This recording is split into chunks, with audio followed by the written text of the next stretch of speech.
Olá, gente, muito boa tarde. Vamos começar a nossa segunda aula hoje. Não vou demorar, tá? Então, a gente vai trabalhar aqui com a parte de levantamento de especificações hoje, tá? Então, a proposta hoje da aula é mostrar para você a forma mais fácil de iniciar o orçamento, porque muitas vezes a gente pega o projeto e não consegue dar sequência e fica meio perdido, né? Então, é importante que você se organize para que você consiga levantar todos os quantitativos necessários. Como eu disse ontem, muitas vezes o cliente ele não tem todos os projetos e por ele não ter todos os projetos, a gente não consegue levantar com eficiência os quantitativos por conta da falta de dados. Só que isso não pode ser um, uma dificuldade, sabe? Um impeditivo para você levantar o orçamento. Então, nós já temos muito material, né? Já temos muitos modelos, muitas planilhas que nos ajudam a levantar esse material de forma consistente e real, né? Utilizando um rascunho, né? Eu tendo as medidas dos cômodos, eu tendo todas as divisórias da casa, as entradas, janelas, os dados principais você já consegue fazer um bom orçamento real daquele empreendimento, tá? Então, vou compartilhar com vocês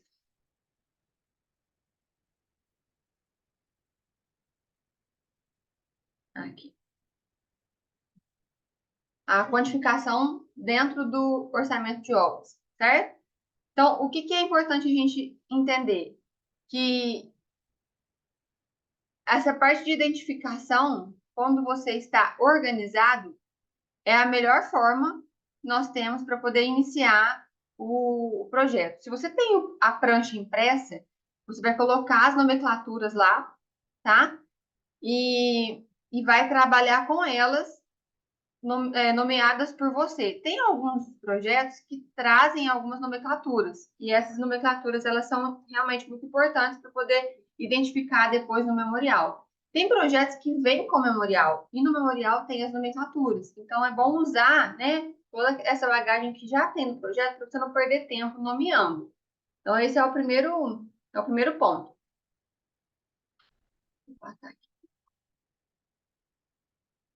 A especificação das peças. Então, eu vou nomear vigas, né, telhado, vou nomear os pilares, vou nomear as janelas, as portas, né, os pisos, deixar tudo padronizado. Eu preciso dessa especificação para poder saber os tamanhos.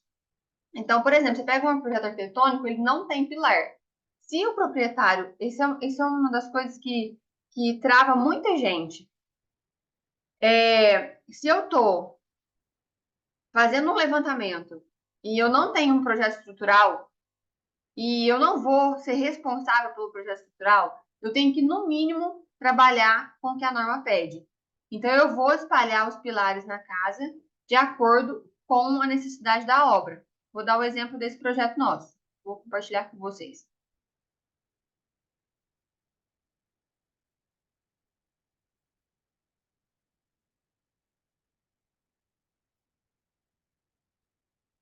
Vamos lá. Então, veja. Eu sei que a norma fala, se você não tem esse conhecimento, não tem problema, tá? O que que eu vou te recomendar para quem é bem iniciante mesmo? É, entenda sobre a parte de estrutura, que é aquela parte que a gente passa pela faculdade, e para quem não passou pela faculdade, tem alguns livros que abordam os mínimos. A norma 6118, ela traz algumas orientações. Por exemplo, vamos acima de 3 metros. É, pilares menor do que 360 de perímetro, 360 centímetros de perímetro. Então, não posso ter pilares muito pequenos. Por exemplo, 5 por 5 por 5, não posso. Não posso ter pilares pequenos demais. Então, eu tenho que respeitar a nomenclatura de norma, tá? Então, eu vou trabalhar com pilares pequenos, 7 por 7, dá para trabalhar? Dá. Em alguns softwares eles não aceitam, mas ainda dá, tá? Dependendo da casa. O ideal é trabalhar 7 por 14, que é o ideal das paredes, né? Outra questão, eu tenho vãos, olha para você ver aqui, ó, nessa nessa casa nós temos um vão aqui de 4,48. E eu coloquei 2 pilares, um em cada ponta. Aqui, necessariamente, eu vou ter uma parede, já a alvenaria acaba tendo que sustentar um pouco a viga que vai passar de amarração em cima. Para eu não precisar fazer uma viga de quase 50 centímetros, que é quase o vão aqui, né? 4,5, eu faço uma parede mais grossa, porque eu não tenho problema com compressão da alvenaria. Então, eu coloquei um pilar em cada ponta, de forma que a estrutura fique segura. E aonde eu tenho encontros de paredes, onde eu tenho maior movimentação de vãos, eu coloquei outro. Então, no meio dessa janela, eu coloquei um pilar. E na ponta aqui, aonde no meio da estrutura, eu coloquei outro, onde vai ter, né, a parede do quarto mais 2 portas. Que, teoricamente falando, é onde eu tenho maior movimentação de gente. Então, a porta vai bater, né? O banheiro tem a parede do banheiro, tem a parede do quarto, né? Vai ficar um sofá ali encostado na sala. Então, onde eu tenho maior risco, né, de movimentação, até humana mesmo, de empurrar um sofá, de bater uma porta, onde eu tenho essa probabilidade de movimentar, eu coloco um pilar. É lógico que eu não vou encher aqui de pilar, eu tenho 3,78 de vão, vou pôr um pilar aqui? Não precisa, você pode fazer a parede travada, né, que é os tijolos dispostos. Só que nesse caso, onde eu tenho 4,48, eu até poderia colocar um pilar aqui no meio. Mas vamos tratar o seguinte: eu amarrando os 4 pontos da casa, a movimentação dela é como se fosse uma mesa. Então, a gente tem que ter um pouco de noção para poder trabalhar com um estrutural que não, né, não é nossa responsabilidade. Mas ainda assim, eu prefiro trabalhar com um pouco de excesso. Então, por exemplo, eu poderia não colocar esse pilar aqui no meio. Mas para garantir que essa movimentação das janelas não vai trincar, não vai ter nenhum problema, eu coloquei ele um pouco menor, que vai ficar 7,14, né? Vai trabalhar bem aqui no meio. Então, assim, isso é um bom senso, tá? Ah, eu quero só colocar os 4. Beleza, põe só os 4. O importante é ter pilar, não pode deixar a casa sem pilar, né? Não pode deixar sem esse custo, porque a gente não sobe casa sem pilar. Então, a primeira coisa que eu faço é um estrutural prévio, tá?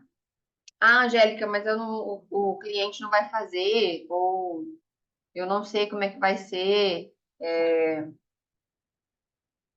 Não, pode ser que ele não faça, né? Ou pode ser que ele faça mais pilares e aí dá essa discrepância de orçamento. Então, o que que eu recomendo? Eu faço e que dá certo. Eu sempre loco eles no memorial descritivo. Eu ponho a planta desenhada e indico os pilares. Se a pessoa não quiser fazer, igual eu falei ontem, se ela não quiser fazer, ela vai ter aí os problemas, as patologias, depois ela vai arcar com a responsabilidade, porque ela viu que foi feito. Então, trabalhar com o mínimo nunca é prejudicial para o profissional, tá? É sempre benéfico e para o cliente também, para quem está contratando também. Então, dito isso, vamos voltar lá na apresentação para a gente poder dar sequência.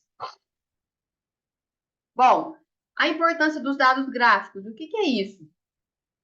Quando eu tenho um dado dentro do projeto que eu não consigo entender, geralmente vem uma planilha anexa. Então, é bom você passar o olho em tudo que vem, né, em tudo que está no projeto, ter atenção e ir e seguir uma sequência.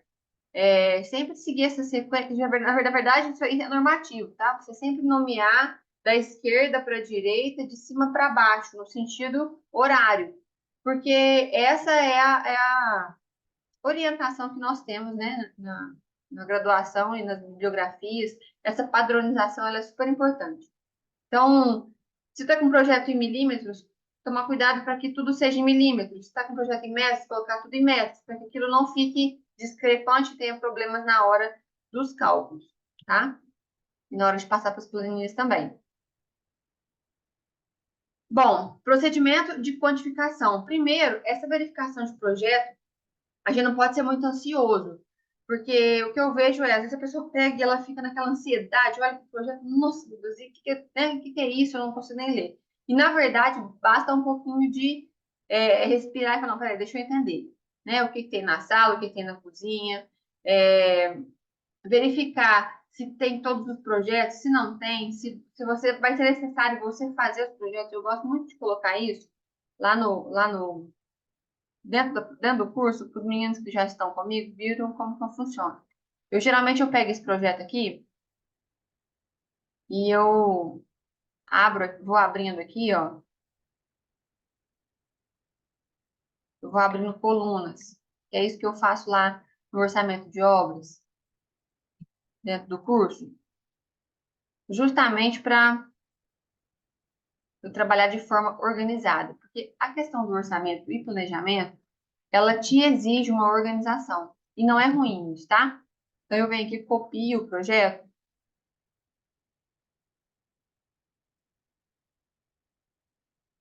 ponho ele aqui dentro, passo um tracinho aqui assim, ó. Isso aqui é uma forma de organizar, tá, gente? Não é só minha, não. Isso aqui eu aprendi no curso e para mim foi fantástico. Eu venho aqui e coloco o nome. Então, eu vou colocar um nome aqui. É, cadê que tá travado? Vou colocar aqui o gabarito da obra. Gabarito.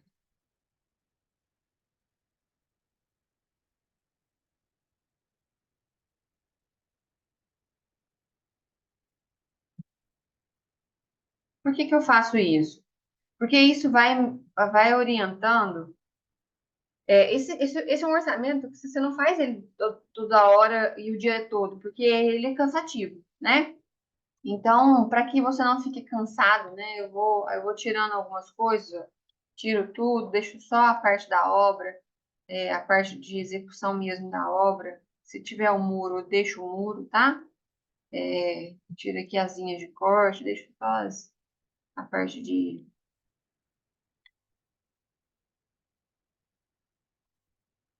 corte de cota, deixo. Então, o que que eu faço? Eu traço aqui, né, as linhas de cota, vou precisar das medidas. Então, eu sei que o meu gabarito aqui já está dimensionado, né? Eu vou fazer ali, a gente faz o lançamento dos piquetes para poder amarrar a cada 1,5 m. Eu faço isso também, que é 1,5 m. Ó.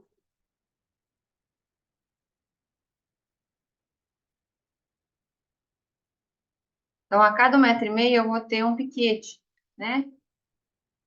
Faço isso até o final, faço até o outro final. Eu sei quantos piquetes eu vou ter, né? Pego esse piquete, tiro a altura dele. Então, a gente sabe que a gente trabalha com pelo menos 1,5 m de altura, né? Então, ele vai.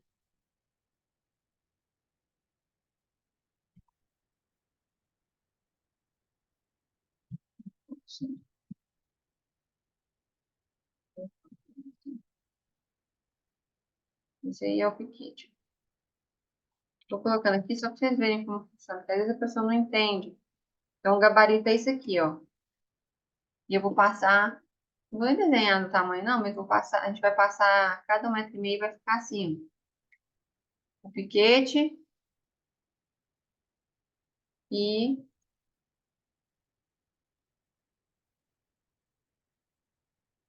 a tábua, né? Então, cada 1,5 m vai ter um piquete e a tábua passando aí, em volta de toda a obra, para eu poder lançar as minhas linhas de eixo. Então, eu consigo, faço isso também. Achei que é 25.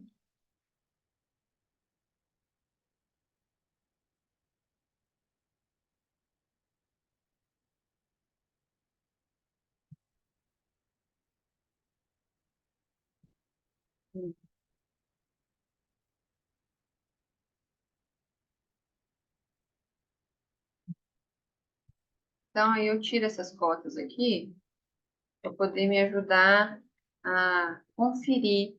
Então, para quem vai executar a obra, isso aqui é maravilhoso.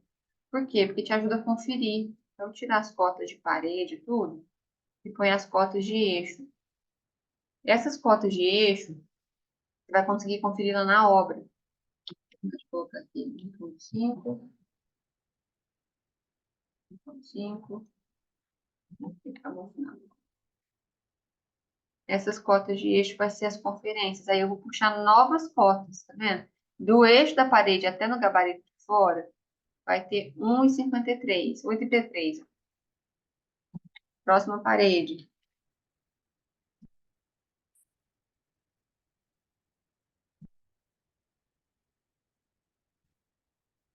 Então, lá na hora, né, na hora que você estiver na obra, conferindo, na hora que... Porque você não vai ficar lá batendo, não é a tua função fazer o gabarito, mas você leva o desenho, né, a pessoa vai seguir ali 1 metro de distância da obra e as linhas de eixo.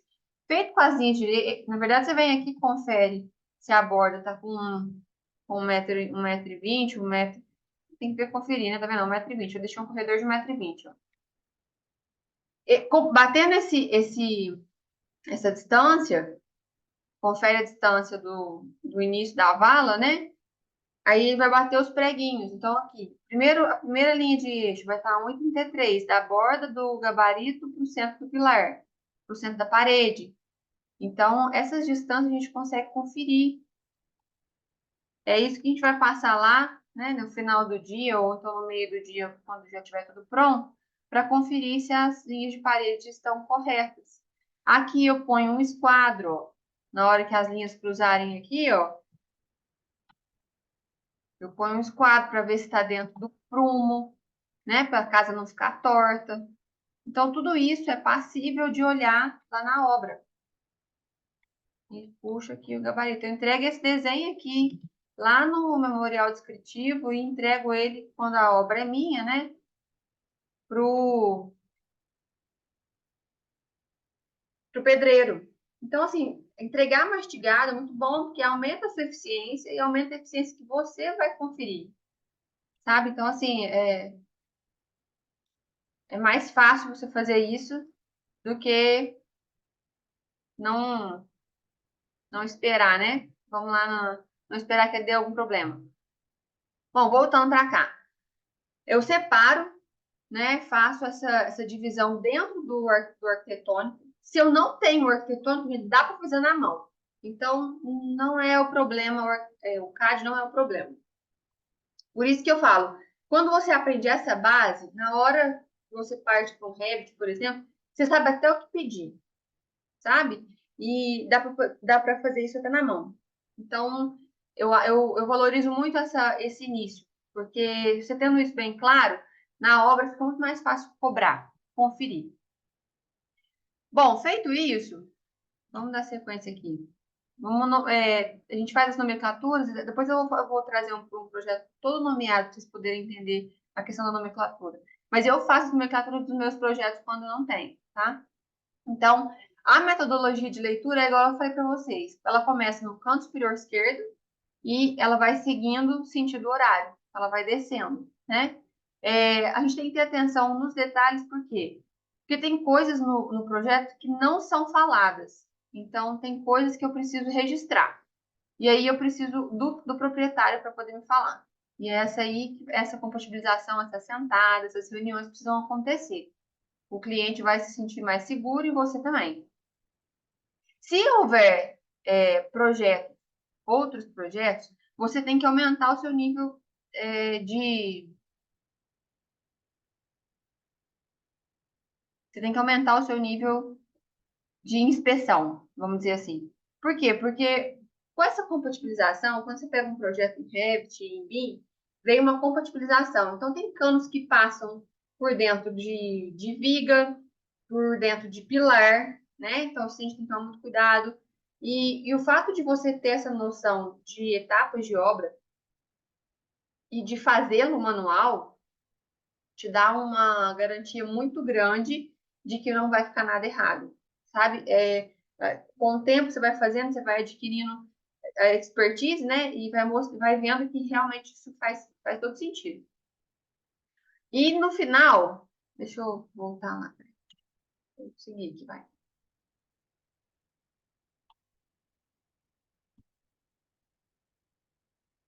Bom, vamos falar dessa importância de padronização. Na bibliografia, em vários livros e até nas normas, elas já trazem algumas nomenclaturas padronizadas. O problema é que hoje separou os conselhos, né? Então, hoje os arquitetos têm novas normas para eles. E algumas nomenclaturas não são padronizadas, né, na engenharia para arquitetura. Embora ainda eles usem muitas coisas, se você montar o seu padrão, você pode até alterar o do projeto, mas é importante que você mantenha a padronização que você fez inicialmente, para depois você não ficar trocando. Quer ver que eu estou dizendo? Quando você vai fazer um memorial descritivo, vou pegar assim, ó, isso daqui.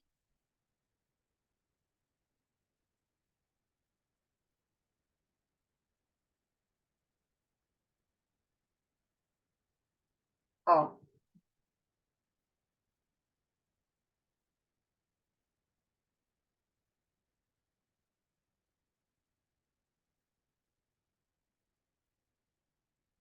saiu, peraí, eu vou colocar ali, aqui, aí.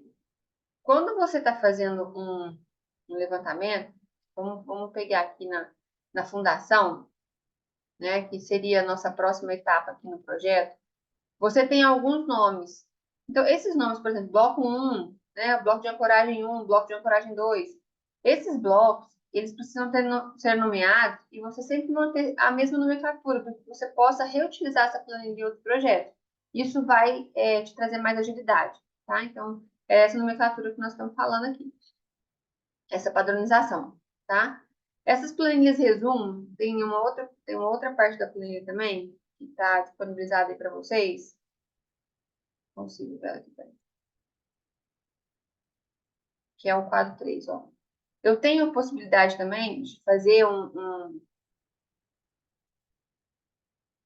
planilha baseada em cômodos, em ambientes. Por quê? Porque aí eu defino acabamento, essa parte de acabamento. Isso aqui é uma planilha para definição de acabamentos, tá? Então, o que vai ser as paredes, como vai ser o acabamento, como vai ser o piso, como vai ser o forro. Que são itens que são pesados na obra, né? Então, eu tenho aqui do que é feita, né? A parede, a alvenaria, o miolo da parede, qual que é a nomenclatura, né? Então, vou colocar lá no projeto, que muitos projetos não vêm, o executivo deveria vir, mas eles não vêm. A parte de acabamento, a pintura, tá vendo? A pintura 01, vem um projeto de pintura, que as pessoas não são acostumadas a fazer isso, mas para levantamento de quantitativo é ótimo, porque você tem a metragem certinha, sabe? E você sabe exatamente quanto vai usar de tinta, sem desperdício. Obviamente, você calcula a perda, né, os 10% que a norma fala, você trabalha sempre com um número certo, um número correto. A questão do piso, né, os pisos ficam todos identificados e ficam registrados, então, se a pessoa resolver comprar um piso diferente fora daquilo, a gente já sabe que os pisos eles foram medidos para os cômodos, para diminuir os recortes, e isso diminui custos e economia. Então, assim, tudo isso está linkado, às vezes as pessoas não entendem. A gente não consegue passar essa informação por conta da quantidade de informação. Mas por isso que é bom reunir sempre, fazer várias reuniões para que a pessoa entenda o seu trabalho. Esse é o trabalho de economia do profissional que está fazendo o orçamento, sabe? É garantir menos recortes, fazer cômodos mais simétricos, né? A gente sabe que o mercado trabalha com pisos de vários tamanhos, e entender como esses pisos funcionam. Se eu cortar, né, tem porcelanato hoje de 2 por 2,40. Se você perde uma peça dessa, é uma fortuna, né? Então, a gente tem que trabalhar dentro da realidade do cliente, mas também trabalhar com aquilo que é a realidade do mercado. Porque não adianta querer eu fazer, eu quero pisos de 85 por 82. Não tem, gente. Trabalhar com coisa de mercado, né? Você vai pedir uma madeira, eu quero uma madeira de 24. Não, não tem, é padronizado, é 15, é 30, né? Às vezes você acha lugares que vende de 20, mas no geral, o padrão, ele acaba sendo mais rápido de ser entregue, né? E mais barato. Então, essas coisas a gente tem que olhar.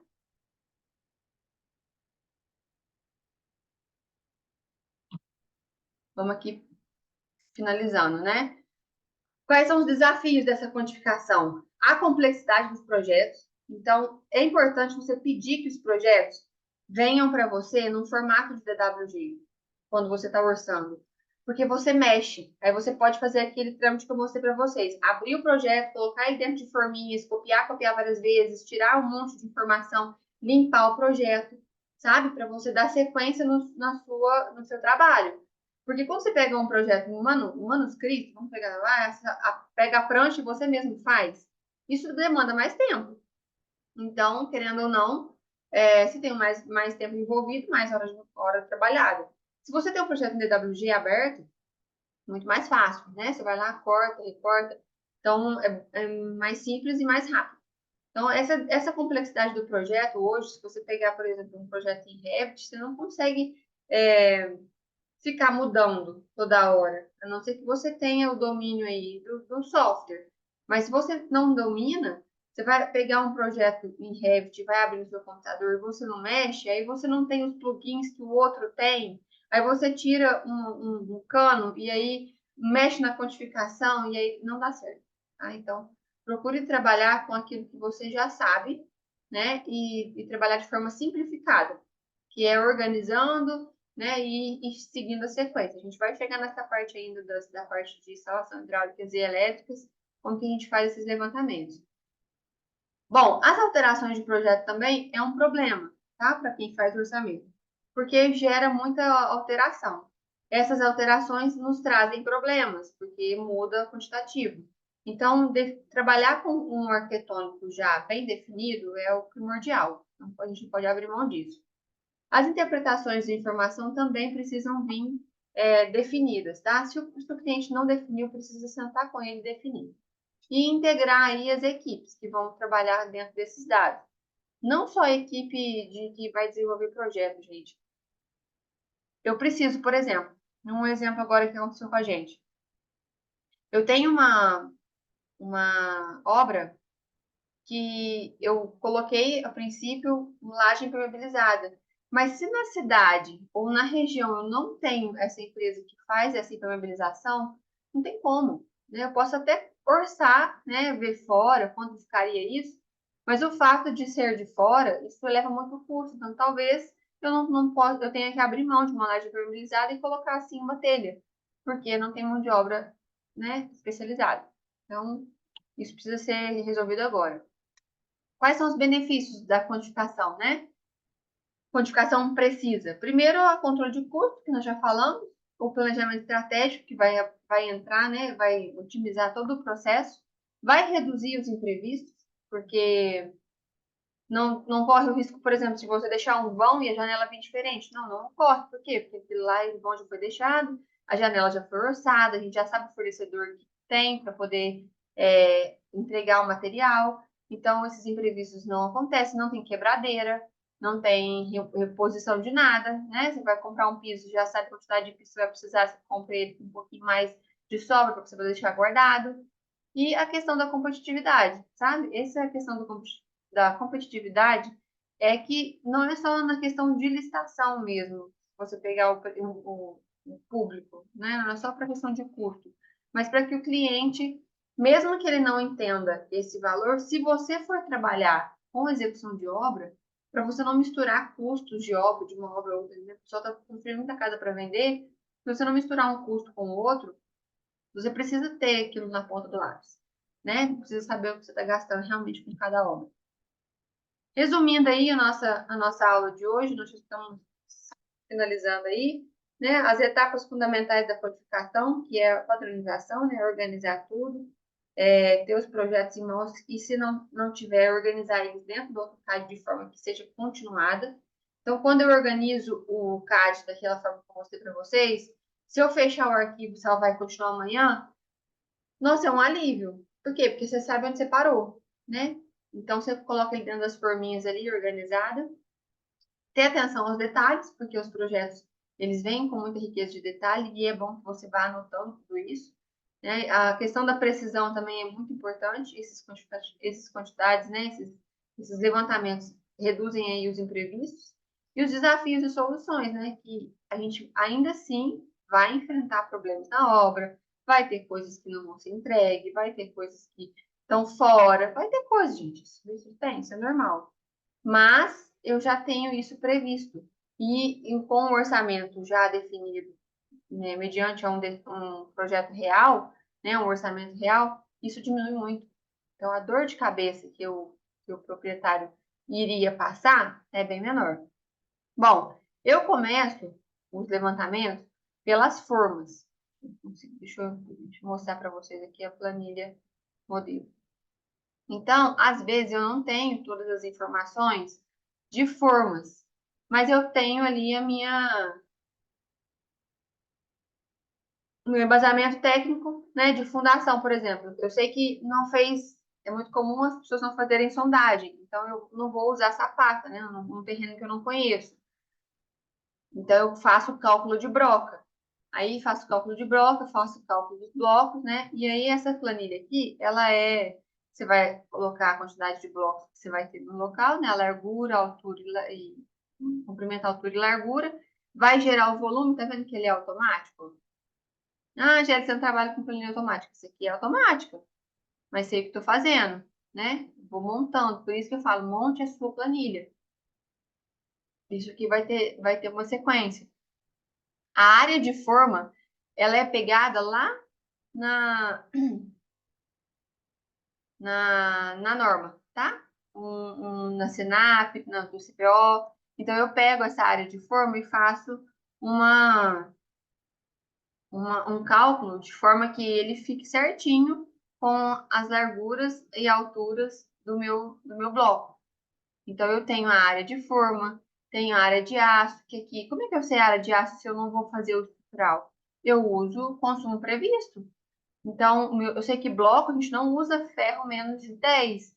E esse ferro de 10 ele geralmente vem traspassado. Então, eu sei que para um metro cúbico de concreto, eu uso 80 quilos de aço. Onde que eu pego essa informação? Na tabela SINAP, no TCPO, livros de concreto, na própria norma, ela me dá o mínimo, né? Ou alguma indicação em informação de projeto. E aí eu tenho uma base, tá? Isso aqui é base, para saber quantos quilos eu vou gastar para esse bloco, né? E quantos blocos eu tenho lá na obra, que esse aqui não é o do projeto. A gente vai entrar, depois eu vou mostrar para vocês onde que eu coloco lá os projetos. Ainda consigo dimensionar a escavação, aploamento, né? Onde eu vou compactar ali o fundo, o lastro e a terra excedente. E depois o reaterro. Então, eu consigo fazer tudo isso de forma já prevista, tanto para o bloco quanto para a viga baldrame, certo? Feito isso, depois eu vou desenhar para vocês aqui, na nossa próxima aula, eu já vou entrar em fundação. A gente vai passar para, vou sair do gabarito aqui, a gente vai passar para a fundação, vamos locar as fundações aqui, a gente vai falar mais um pouquinho disso, ok? Então, uma outra coisa que eu queria dar sequência com vocês agora nesses últimos minutos é que na primeira fase dessa planilha geral que eu apresento para vocês, tem algumas observações que é de suma importância você seguir, tá? Primeiro, na hora que receber os projetos, se vierem todos ou se vier parte, ver se tem algum memorial descritivo, porque no memorial descritivo vem bastante informação. E observar a questão das marcas, modelos, né, as metodologias que foram apresentadas nesse memorial. Se ele não for feito, ou se você que vai fazer esses projetos, apresente esse memorial, tá? Ele é um embasamento técnico e te deixa muito mais respaldado numa possível patologia que possa acontecer na obra. Eu vejo, como eu faço muito laudo, eu vejo que as pessoas, elas não recebem nada, nem projeto, nem memorial, nem nada. Aí o proprietário entra na justiça, aciona a justiça por conta dos problemas que foram ocasionados, né, devido à má execução. E aí o profissional que fez aquela obra, e às vezes até fez a obra dentro de um padrão normativo, mas saiu da obra e aí não viu o que foi feito, né, teve alguma negligência técnica, não só da parte do profissional, mas como da parte operacional, não se tem informação nenhuma, nada que resguarde, então a pessoa fica com a culpa total, né? Então, ao abrir as plantas, coordena e verifica se os projetos de arquitetura hidráulica estão se referindo às mesmas obras. Quando você tem todos os projetos, você precisa saber se está tudo relacionado a um mesmo arquitetônico, né?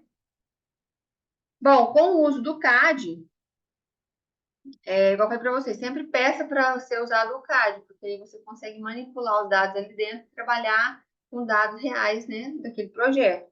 Então, começa o levantamento pelas formas, pelas estruturas. Eu sempre começo pelas estruturas, porque na hora de levantar a alvenaria, eu desconto, né, as áreas de forma.